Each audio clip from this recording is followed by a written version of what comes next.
விக்ரமாதித்தன் கதை. சரவிளக்கு சொல்லிய கதை. காந்தரூபனை தெய்வக்கண்ணியை தூக்கிச் சென்ற சிறிது நேரத்தில் காந்தரூபி கண்விழித்து பார்த்தாள். அருகில் படுத்திருந்த கணவன் காந்தரூபனை காணாமல் மாளிகை முழுவதும் தேடினாள். அவனை காணாமையால் சோர்ந்து மயங்கி விழுந்து விட்டாள்.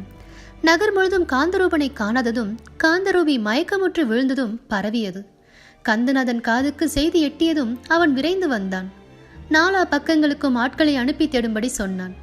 அவர்கள் போய் எங்கு தேடியும் காந்தரூபன் காணப்படவில்லை என்று திரும்பி வந்து சொன்னார்கள்.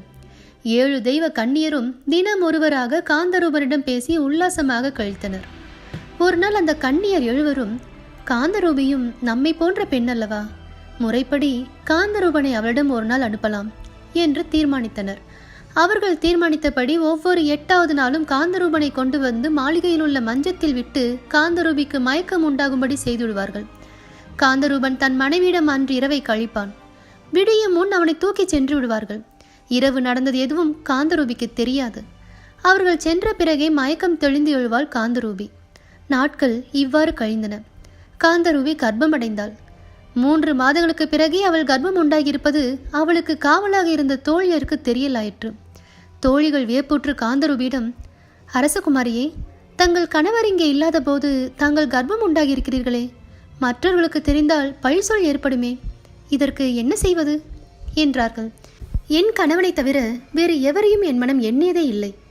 நீங்கள் ஏன் வீணாக என் மீது சந்தேகப்படுகிறீர்கள்? நீங்கள் இங்கே காவல் இருக்கும்போது உங்களை அறியாமல் யார் இங்கே வர முடியும்?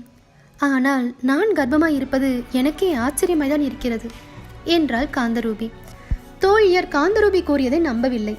ஆகையால் அங்கு யாராவது எவருக்கும் தெரியாமல் வருகிறார்களா என்று கண்காணிக்க தொடங்கினார்கள். மாளிகை முழுவதும் மணலை பரப்பி வைத்து அதில் வேற்று மனிதர்களின் அடிச்சோடுகள் தென்படுகின்றனவா என கவனித்தார்கள். ஆனால் எவ்வளவு முயன்றும் யாரும் வந்து போனதாக ஒரு துப்பும் துலங்கவில்லை. வானவீதி வழியாக காந்தரூபனை தெய்வ கண்ணியர் கொண்டு வந்து மஞ்சத்தில் படுக்க வைத்து மறுபடியும் அவ்வாறே தூக்கி செல்வதால் எவராலும் அதை கண்டுபிடிக்க இயலவில்லை. 8 மாத கர்ப்பமடைந்தாள் காந்தரூபி. இனியும் அரசனுக்கு தெரியாமல் மூடி மறைத்து வைத்தால் தங்களுக்கு மரண தண்டனை கிடைக்கும் என்று தோழிகள் அஞ்சி அரசனிடம் ஓடி விவரத்தை தெரிவித்தார்கள். அவர்கள் வந்து சொன்ன செய்தியை கேட்டதும் கதிகலங்கினான் கந்தநாதன். அரச குடும்பத்துக்கு இப்படி ஒரு அவமானம் நேர்ந்துவிட்டதே என்று கவலையுற்று அமைச்சனை அழைத்து வர சொல்லி விவரத்தை கூறி இதற்கு என்ன செய்யலாம் என்று ஆலோசனை கேட்டான். அரசே, அரச குடும்ப பெண் எவரிடம் ஒழுக்கம் தவறி நடந்தால் அவளை நடு இரவில் தலையாரிடம் ஒப்படைத்து காட்டில் கொண்டு போய் விட்டுவிட செய்ய வேண்டும் என்று மனுநீதி கூறுகிறது. ஆகையால் அவ்வாறே செய்துவிட வேண்டும் என்றான் அமைச்சன். அரசனின் கட்டளைப்படி காந்தரூபியை அன்று நடு இரவில் தலையாரி கொண்டு போய் காட்டில் விட்டுவிட்டான். காட்டில் கொண்டு போய் விடப்பட்ட காந்தரூபி அல்லலும் அவதியும் பட்டு அலைந்தாள். பொழுது விடிந்ததும் பயங்கரமான காட்டுப்பாதையில் சென்றாள். அந்த பாதை சந்திரபுரி சுடுகாட்டில் கொண்டு போய் சேர்த்தது.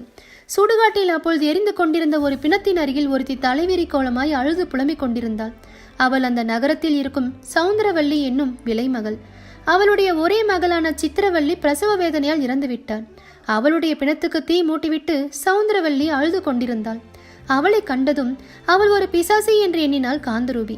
அது தன்னை பிடித்து விழுங்கும் முன் அங்கே எரிந்து கொண்டிருந்த நெருப்பில் விழுந்து உயிரை விட்டுவிடலாம் என்று எண்ணி நெருப்பில் விழப்போனாள். அவளை தடுத்து அவளுடைய கையை பற்றி இழுத்து கொண்டு விலகிச் சென்றாள் சவுந்தரவல்லி. அவளை பார்த்து, உன்னை பார்த்தால் அரசகுமாரி போல் தோன்றுகிறது, நிறை கர்ப்பிணியாகவும் காணப்படுகிறாய், நீ ஏன் இங்கே வந்து நெருப்பில் விழப்போகிறாய் என்று கேட்டாள் சவுந்தரவல்லி. என்னை தடுக்காதே, என் தலைவிதி, நான் நெருப்பில் விழுந்து சாவதே நல்லது என்றாள் காந்தரூபி. சவுந்தரவல்லி காந்தரூபிக்கு ஆறுதல் சொல்லி, என்னுடைய ஒரே மகள் பிரசவ வேதனையால் இறந்துவிட்டாள், நீ என்னுடன் வந்தால் என் மகளை போல் உன்னை வைத்து காப்பாற்றுவேன் என்று கூறி அவளை வற்புறுத்தி கூப்பிட்டாள். காந்தரூபியும் அதற்கு சம்மதித்து அவளோடு சென்றாள். சவுந்தரவல்லி வீட்டில் காந்தரூபி தங்கியிருந்தாள். சில நாட்களில் அவளுக்கு பிரசவ வலி ஏற்பட்டது. ஒரு மருத்துவச்சியை அழைத்து வந்து அவளுக்கு பிரசவம் பார்க்க சொன்னாள் சவுந்தரவல்லி. மருத்துவச்சியிடம், காந்தரூபிக்கு ஆண் குழந்தை பிறந்தால் அதை கொன்றுவிடு, பெண் குழந்தை பிறந்தால் அதை வைத்துக் கொள்ளலாம் என்று ரகசியமாக கூறினாள் சவுந்தரவல்லி. மருத்துவச்சியும் அவ்வாறே செய்ய சம்மதித்தாள். காந்தரூபிக்கு அழகான ஒரு ஆண் குழந்தை பிறந்தது. அவள் கண்களை கட்டிவிட்டு அந்த குழந்தையை ஒரு துணியில் சுற்றி மறைத்து வைத்துவிட்டு மரப்பாச்சி ஒன்றை கொண்டு வந்து காந்தரூபியின் அருகில் கிடத்தி அவளுடைய கண்கட்டை அவிழ்த்துவிட்டு அருகில் கிடந்த மரப்பாச்சியை காட்டி அதுவே அவள் பெற்ற பிள்ளை என்று காட்டினாள் மருத்துவச்சி. காந்தரூபியோ மரப்பாச்சியை பெற்ற அவமானத்தால் எதுவும் பேசவில்லை. பிறகு குழந்தையை கொண்டு போய் கொன்றுவிட்டு வருமாறு மருத்துவச்சிடம் கூறினாள் சவுந்தரவல்லி.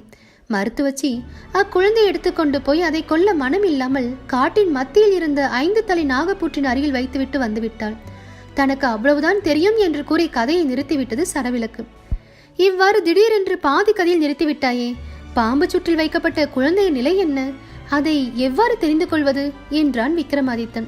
சரவிளக்கில் புகுந்தி கதை சொல்லிய வேதாளம் விக்ரமாதித்தனை பார்த்து, இந்த கதையின் மீதி அரசகுமாரி சாய்ந்து கொண்டிருக்கும் தலையணைக்கு தான் தெரியும், அதை கேட்டு தெரிந்து கொள்ளுங்கள் என்று கூறி தலையணைக்குள் புகுந்து விட்டது. தலையணையை பார்த்து கதை சொல்லும்படி கேட்டான் விக்ரமாதித்தன். தலையணை, என்னை பார்த்து கதை சொல்லும்படி கேட்கிறீர்களே, என் தொல்லை உங்களுக்கு தெரியவில்லையா? நான் மூச்சு கூட விட இயலாதபடி என்னை போட்டு இறுக்கி தைத்து வைத்திருக்கிறார்கள். தவிரவும் அரசகுமாரி வேறு என் மீது சாய்ந்து கொண்டிருப்பதால் என் உயிரே போய்விடும் போல இருக்கிறது என்றது. தலையணை கூறியதை கேட்ட அரசகுமாரி அதை எடுத்து அறையின் மத்தியில் எறிந்தாள். அதை பார்த்த விக்ரமாதித்தன், இப்பொழுது உன் தொல்லை குறைந்து விட்டதல்லவா, இனிமேலாவது மீதி கதையை சொல் என்றான். உடனே தலையணை கதையை சொல்ல ஆரம்பித்தது. தலையணை சொல்லிய கதை. பாம்பு புற்றின் அருகில் வைக்கப்பட்ட குழந்தை அழுதது. அழுகுரலை கேட்ட 5 தலை நாகம் வெளியே வந்து பார்த்தது. அந்த குழந்தை யாருடையது என்பதை தன்னுடைய ஞான பார்வையால் தெரிந்து கொண்டது. அக்குழந்தையின் தந்தை காந்தரூபனின் முன்னோர்கள் 21 தலைமுறையாக அந்த பாம்பு புற்றுக்கு பால் ஊற்றி வணங்கி வந்தார்கள்.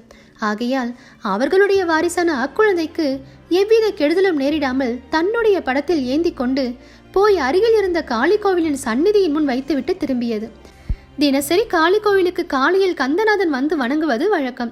எப்பொழுதும் போல் அன்று காலையில் வந்து கந்தநாதன் வணங்கும் போது குழந்தையின் அழுகுரல் கேட்டது. சந்நிதியில் கிடந்த குழந்தையை பார்க்கும்போது 32 லட்சணங்களும் பொருந்தி இருந்தது. அந்த குழந்தையை அரண்மனைக்கு எடுத்துக்கொண்டு போய் தன் பட்டத்து ராணியிடம் கொடுத்தான். மதனசிம்மன் என்று அந்த குழந்தைக்கு பெயர் சூட்டி அரசகுமாரனை போலவே சீரும் சிறப்புமாக வளர்த்து வந்தார்கள். மதனசிம்மன் வாலிப பருவத்தை அடைந்தான். அவனை காட்டிலும் அழகானவன் எங்குமே இல்லை என்று கூறும்படியாக அவ்வளவு வனப்போடு விளங்கினான் அவன். மதனசிம்மன் யானை மீது அமர்ந்து ஒரு நாள் நகரை சுற்றி பார்த்து கொண்டே வந்தான். அப்பொழுது சவுந்தரவள்ளி வீட்டின் அருகே யானை ஊர்வலம் வந்து கொண்டிருக்கும் போது அந்த வீட்டிலிருந்த காந்தரூபி வெளியே வந்து பார்த்தாள். யானை மீது வீட்டிருந்த மதனசிம்மன் தன் கணவன் காந்தரூபனை ஒத்திருந்ததால் அவனை கூர்த்து பார்க்கலானாள். அப்பொழுது மதனசிம்மனும் அவளை உற்று பார்த்தான். தன்னை அவன் பார்ப்பதை கவனித்த காந்தரூபி உடனே வீட்டுக்குள் சென்று விட்டாள். மதனசிம்மன் அவள் அழகில் மயங்கி தவித்தான். அவ்வீட்டை அடையாளம் பார்த்து கொண்டு அரண்மனையை அடைந்தான்.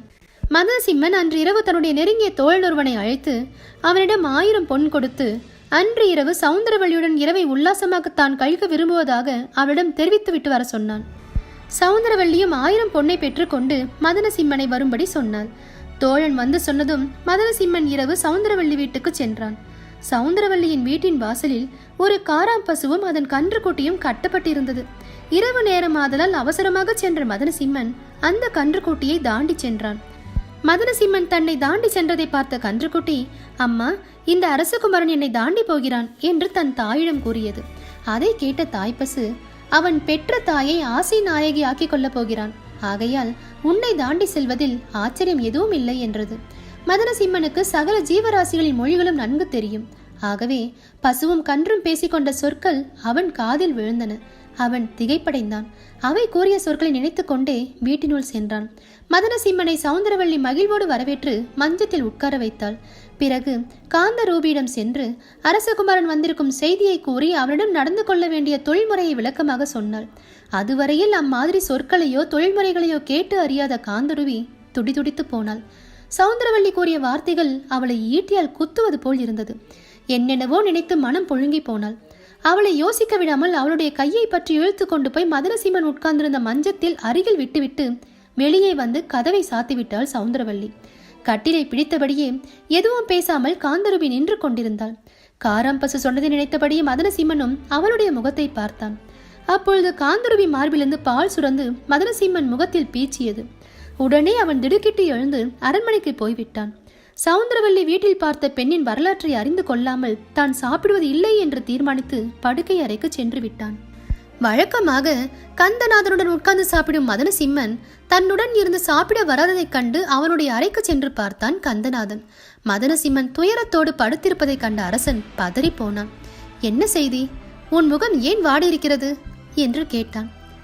எனக்கு ஒரு சந்தேகம் தோன்றியுள்ளது.